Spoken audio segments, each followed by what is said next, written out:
They call her the female Charles Manson. Sherry Brooks and her baby-stealing cult family are at the center of a very sick, twisted, and disturbing case. This is heartbreaking, and Sherry might be the most evil woman we've ever talked about. She is truly a monster. Sherry's childhood was a disaster. Her father began to essay her when she was only a baby and gave her the nickname Sugar Babe, already off to a sick start, and her mother knew about it, but didn't do anything. Sherry was removed from her parents' care at the age of 3 and placed in foster care for 13 years. It was while she was in foster care, at the age of 16, that she attempted to steal one of her foster siblings' babies, though she was unsuccessful. But this was just the beginning of Sherry's strange behavior around babies. It definitely wasn't the end. Honestly, Sherry and her whole family are just weird. When Sherry was 18, she started dating her actual cousin. And the craziest part? The family knew about it. Not only did they approve of the relationship, but they even gave them a nickname, the Kissing Cousins. Sherry would casually say, "Oh yeah, they call us the Kissing Cousins." And yes, she was in a relationship with her cousin.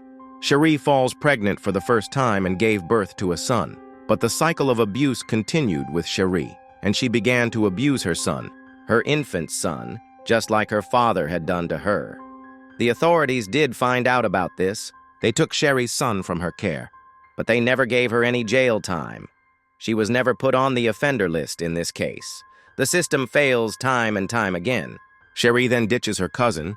She gets a new man, and she was married to this man within weeks of them meeting. She gets pregnant again.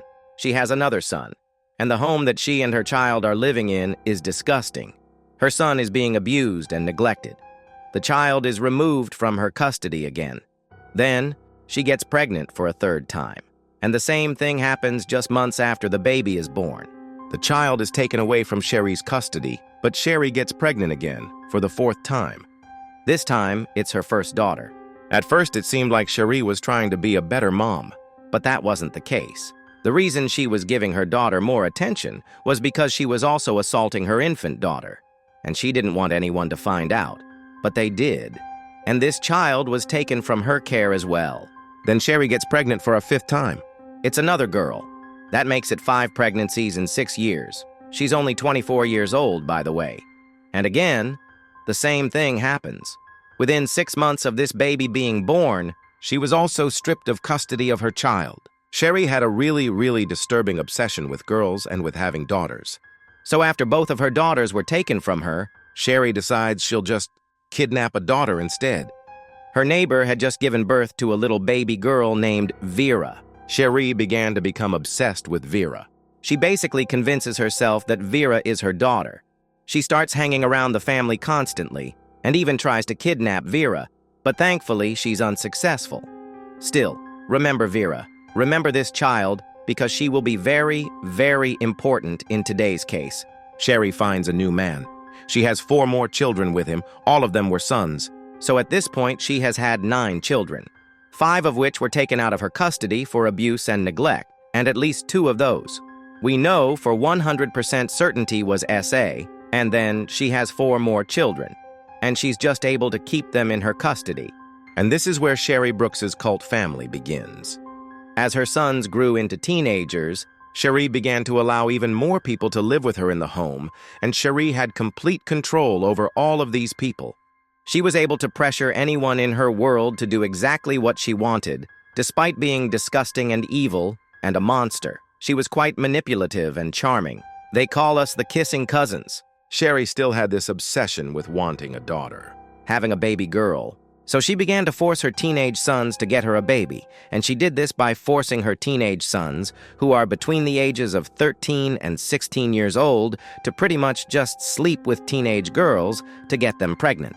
2 of these girls did end up getting pregnant. The first one had a son who Sherry had no interest in taking. She had 4 sons, but she wanted a daughter, and the other girl had a miscarriage. So Sherry decided to find a surrogate for her 13-year-old son, Zach. So Sherry picks a 19-year-old woman to be with her 13-year-old son. Yep, and it's even crazier because that woman was Vera, the baby that Sherry tried to kidnap so many years earlier. So let's take a quick pause to talk about Vera Jo Regal for a moment. So she was born with intellectual disabilities and, as an adult, was said to have the mind of an 8 to 12-year-old. And at 11 years old, she was repeatedly told by her father, who landed him 20 years in prison. So when Cherie reconnects with Vera and offers for Vera to come live with her and her family, Vera is excited, and she accepts. She's finally going to have this big family that she's always wanted. But Vera had no idea that Cherie's real motives.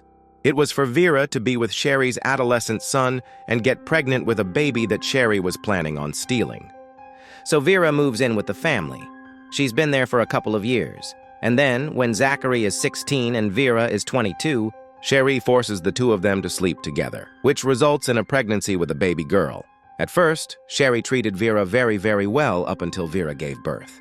Then from there, she completely cut off Vera from the outside world and eventually cut off Vera from even seeing her child, because in Cherie's mind that child was hers.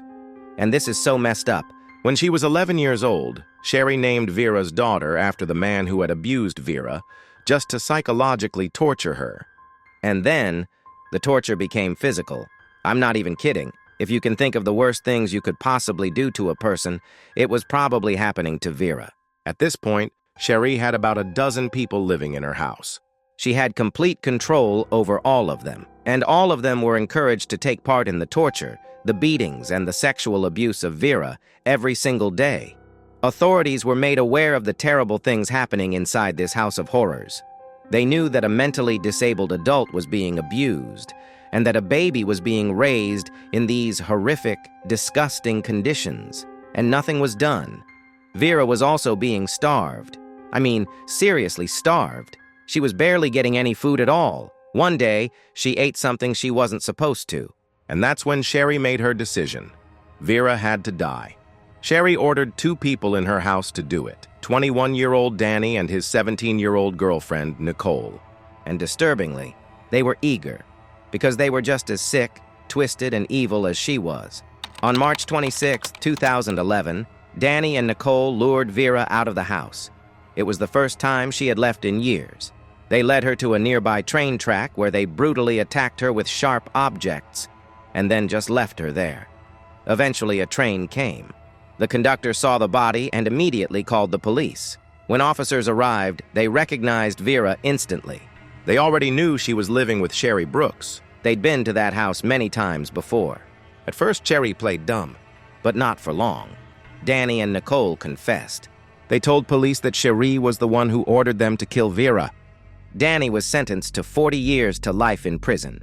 Nicole, just 17 at the time, received 23 years. She'll be out around the age of 40, free to rejoin society. Now, if you're wondering whether Cherie or the others in the house were ever held accountable, only a handful of people were charged at all, and it was just obstruction of justice. They received light sentences ranging from 30 days to 5 years. And Cherie? She pretty much walked away without a single real consequence. It's one of the biggest injustices I've ever heard of. Cherie committed some of the most vile, inhumane crimes imaginable, and got away with all of them. But there is one small light in this whole nightmare. Vera's daughter was adopted by a loving, kind family. She's about 14 years old now, and every single night she goes to sleep next to a photo of her mother, Vera. This case is so wild, it honestly feels like I'm describing a horror movie. But it's real, and the scariest part is knowing there are people out there like this. People who do the most evil things and still slip through the cracks.